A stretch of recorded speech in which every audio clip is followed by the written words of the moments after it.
Inside America's Boardrooms, the informational show for board members and corporate secretaries. Brought to you with knowledge partners NASDAQ, the Center for Audit Quality, and PwC.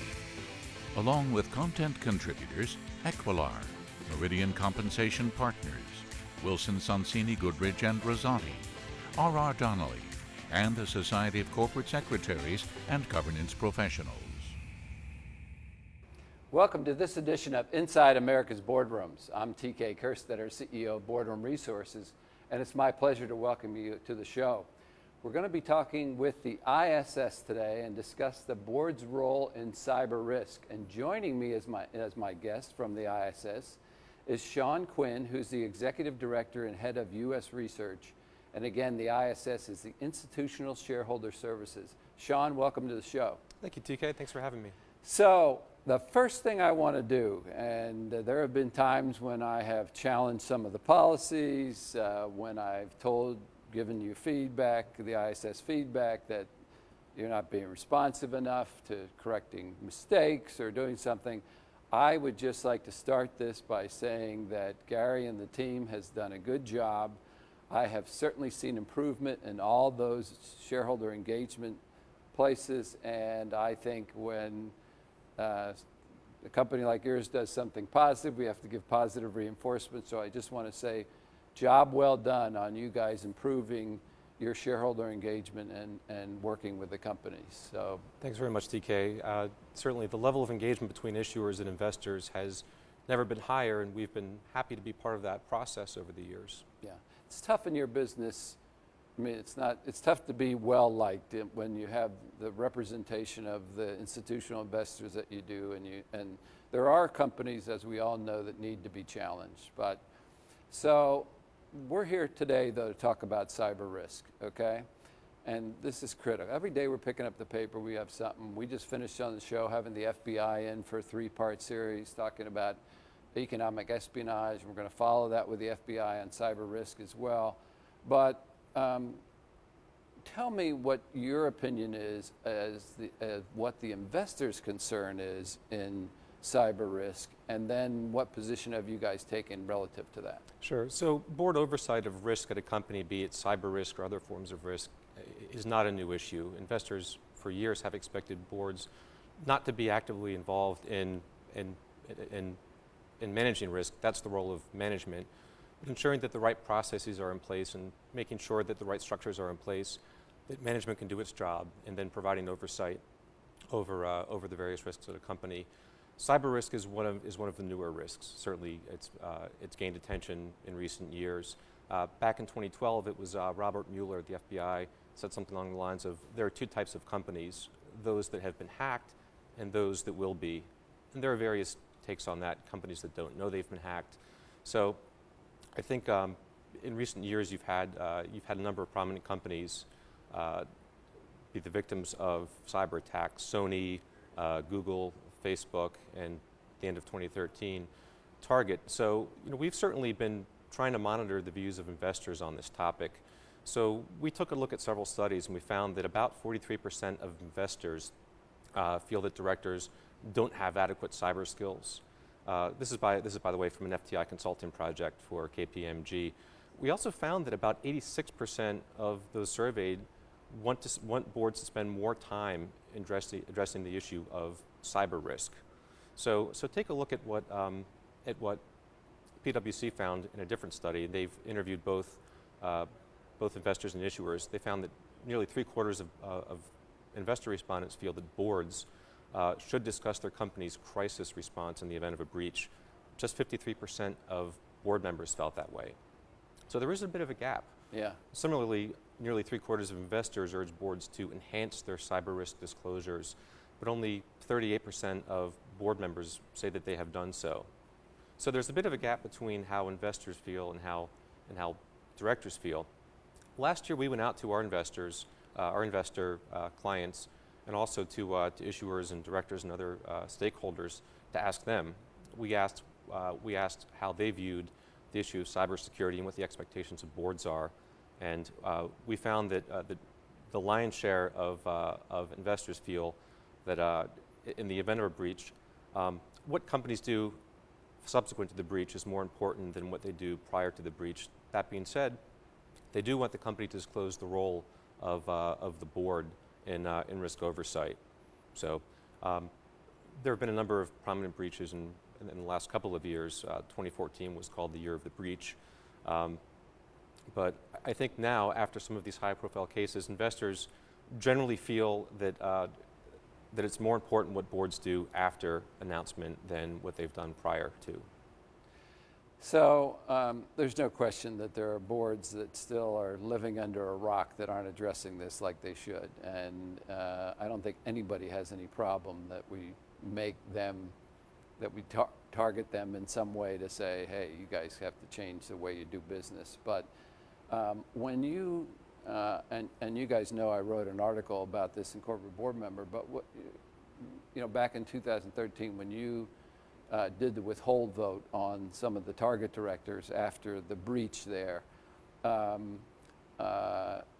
that was a pretty significant event, okay? And Target had always been somebody that I thought had a good governance structure and whatever. But it was a very interesting time. Just take just a quick second to offer your philosophy on why you withheld votes on Target, because I'm sure you knew that they were not somebody that was ignoring governance. No, certainly, and we had spoken with representatives of Target's board prior to the issues. They had reached out to us, and we engaged with them during proxy season prior to delivery of our analysis to investors. So just rewind a little bit. The events at Target were they were the business story of the year. About 40,000 individuals, 40 million individuals, credit and debit card information taken, personal information for tens of millions of other individuals taken. You know, the company's share price fell significantly up until early February, about 13%. And the company's chief risk officer ended up resigning. Again, one of the biggest stories of the year, and the company did not even mention this in its proxy materials, and it didn't mention it in its preliminary engagement slides for its investors. So we had actually held discussions with Target, and they seemed a bit taken aback that we wanted to discuss the issue. I mean, again, this had a material impact on shareholder value, over $4 billion in shareholder value erased, and the company didn't mention it. So I think that among the things we considered were what the roles of the audit committee and one of the other board committees had in overseeing risk of the company. There was very little disclosed in the way of specifics, and taking a look at the company's remedial actions, getting a new chief information officer, going out and getting a chief compliance officer, another high-level information security officer. The remedial actions taken by the company underscored just how ill-prepared Target was for this. Again, Target was not the first company to suffer a cyber attack, but by that point, they should have understood their vulnerabilities, and the board should have ensured that the company had the right structures in place, certainly to help ward off, and then certainly to respond very quickly in the wake of the attack. Well, I was, you know, there certainly ended up to be a lot of transparency in that after the fact, because, you know, we found out it came through an air conditioning vendor, and, you know, how the attack happened and whatever. They had stuff in their minutes. I mean, it wasn't like the board was ignorant of it, but they certainly learned a lesson.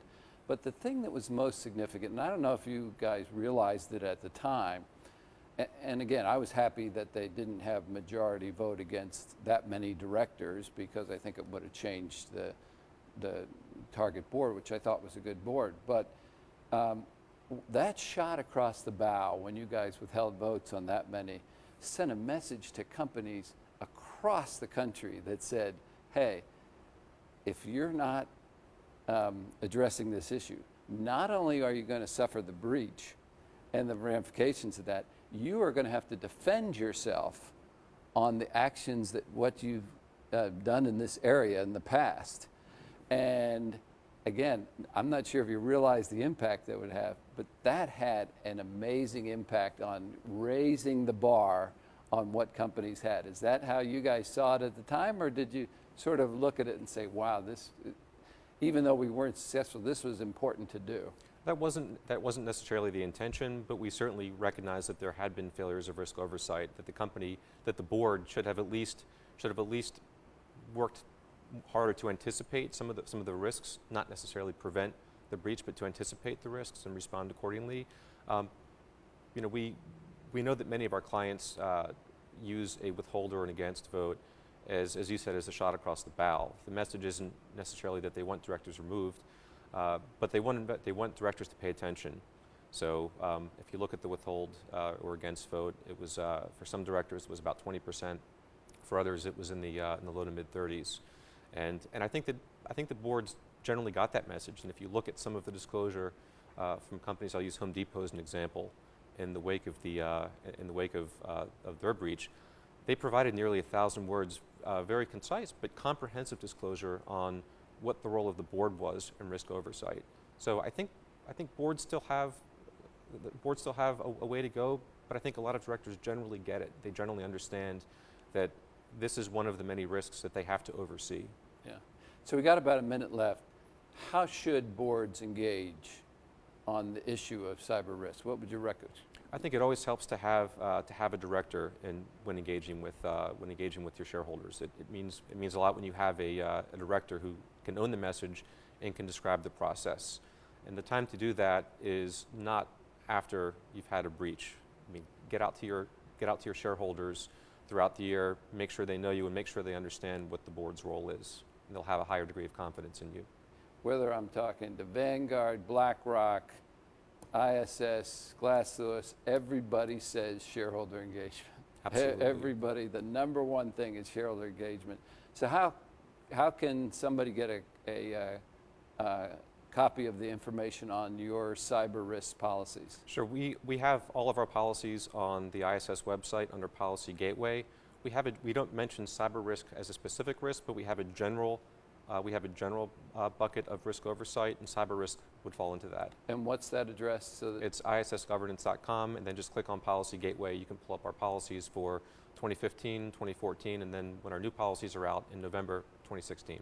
Sean, thank you a lot for taking the time to come up. I think it's important that we have you guys on periodically to give updates in this very important area about how investors feel. So I want to thank you for taking the time. And that will conclude this edition of Inside America's Boardroom. We hope you enjoyed the show. We'll be back again next week to take a look at another critical topic that'll help you be a better board member or committee member. We'll see you then. Join us again next week for Inside America's Boardrooms. Brought to you with Knowledge Partners, NASDAQ, the Center for Audit Quality, and PwC. Along with content contributors, Equilar, Meridian Compensation Partners, Wilson Sonsini Goodrich and Rosati, R.R. Donnelly, and the Society of Corporate Secretaries and Governance Professionals.